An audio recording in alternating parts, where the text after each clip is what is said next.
প্রধান শিক্ষক, বিষয় কলম চুরির জন্য আবেদন।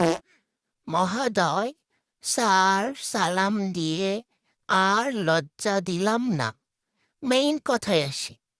স্যার কোন মাদা আমার ব্যাগ থেকে কলম চুরি করছে, তাই আমি আপনাকে একদিন সময় দিলাম। কলম না পেলে আপনার বউ শেষ হয়ে যাবে। Seriously? ব্যাস কথা ক্লিলি আর ওকে। নাম পুলিশের ছেলে এমডি, রোল 42, ক্লাস 10।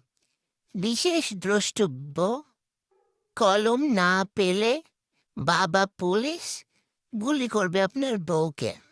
আপনি এখানে শেষ হয়ে যাবেন। ওরে আল্লাহ, কি স্টুডেন্ট!